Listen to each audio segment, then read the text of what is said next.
In this week's episode, Maddy will be reviewing the new Rick Riordan book. And I regret to inform you that I will not be reviewing this because I haven't read any of his books. So, take it away. His new book is Magnus Chase and the Gods of Asgard, the Sword of Summer.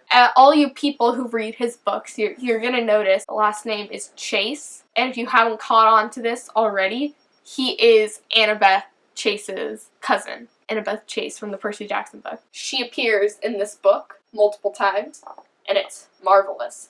The book, like the Percy Jackson books from the first Percy Jackson series, it has cool chapter titles. Cool chapters, very good book. The basic premise of the book, in case you didn't get it from the Gods of Asgard, it's Norse mythology. Magnus here is the son of god Frey. In one myth, Frey gives up his sword, the Sword of Summer, because he has this vision that him having the sword is going to affect like the speed of Ragnarok, which is like the end of the world. And so he decides to give it away, which means he can't wield the sword anymore. Magnus, who's the son of Frey, he finds the sword and he ends up going to this kind of afterlife. Okay, I'm gonna stop now because there's spoilers, but it includes characters like a dwarf, an elf, Magnus, a Valkyrie, which is cool. They're super cool. The honored dead of Norse people. So they're heroes who have died bravely with like a weapon in their hands or whatever, and they get sent to this place called Valhalla. Maybe you've heard of it. And they're training themselves to fight at Ragnarok when it rolls around. Ragnarok. If the name sounds familiar to you nerds, that's the name of the next Thor movie. So Loki, Exhibit A, is in this book. He likes grape Pop-Tarts, which is a cool fact you probably don't know about Loki. According to the book, Loki is very sly. He tries to convince Magnus to do something that someone is trying to convince him not to do. I mean, he's going with his gut here, but like Loki's trying. Also in the book is Loki's buddy, Thor. You might have noticed that I didn't call him his brother because according to the book, he's not actually his brother. The mythology just took that up because they were a great team.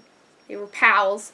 And so they're like, oh yeah, they're brothers, but they're not. I still think they're brothers. He's not better than Tom Hiddleston's Loki. They're the same, and I feel like Tom Hiddleston would be a good Loki in this book. I saw this thing, and they translated the average age of a god to human years and how old Loki is. And according to that, Loki's about 17. Tom Hiddleston would be a little bit old for this book, but I feel like he would play a good Magnus Chase Loki. In this book, Thor is not your Marvel Thor. Not this at all. Nope. His hammer has very good reception and I think Netflix. More like Hulu. But he's constantly watching TV shows on his hammer. He's not really like doing anything. He just watches TV shows. And he watches Game of Thrones and he's a season behind on Sherlock. It's okay, little buddy. You'll have lots of time to catch up. Series 4 isn't rolling around until I have no idea. Oh, the Christmas special is coming. Oh my god, I forgot about that.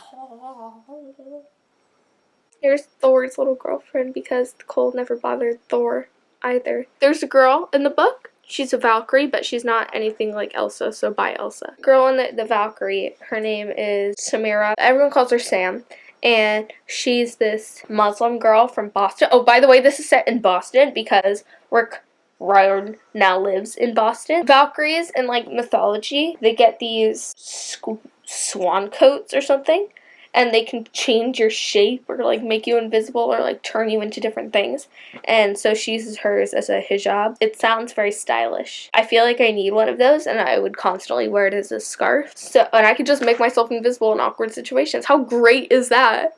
I mean, so Magnus, at the start of the book, he's homeless and it's his 16th birthday because his dad has been absent his whole life. Well, duh, because it's a god. I mean, like, where would he go? Anyway, his mom died, and so he lived on the street for a bunch of his life. He looks more like Thor, this Thor, than Thor in the book looks like this Thor. This is Magnus on the front. I feel Dylan O'Brien would do a good job playing him. Okay, so this book, I would rate it an A++++. Very good writing. You can read the book if you haven't read Percy Jackson, you just won't get the Annabeth nuances. In this book, they use Norse runes listed here, and they have the list of the 9 realms, also called the 9 worlds, and then Asgard, home of actually the Aesir war gods and stuff, and then the Vanir is Vanaheim. They're like the nature gods. Frey is a Vanir. I think that's how you pronounce it. I'm not sure. Don't hold me on that. And then Midgard. That's us. That's us. We're Midgard. That's us. The next book is called Magnus Chase and the Gods of Asgard, the Hammer of Thor, because in the book, Thor loses his hammer. Getting this hammer back is crucial so he can watch his shows, but I mean, he doesn't have to get it back immediately because he got his staff back, the Staff of Thor. It doesn't have as great of reception as the hammer, but he can still watch the rest of Sherlock. It's kind of like Percy Jackson in that a teen boy finds out he's the son of a god. Oh, also, it's kind of like his other series. Oh, by the way, this is going to be a trilogy. This next book, The Hammer of Thor, is going to be so paradoxical because Magnus started to tell Annabeth about all the crazy stuff that was happening to him, and he's going to be like, so yeah, I'm the child of a god, and she's going to be like, lol, no way, say it. And so is my boyfriend. She's going to talk about Percy to him, and we know for sure that the Kane Chronicles and the Percy Jackson series happened in like the same universe because they did, he did like a crossover trilogy with them, and then maybe they could like have all of the people from all the books do like a crossover, and I think that would be fab. That's it. Go read the book. Get ready for the next one. Oh, that's all for now. Follow us on Instagram, Twitter, Tumblr, Periscope, and like us on Facebook. Subscribe to us on YouTube. And check back every Thursday on ComicMix.com for new videos. Bye!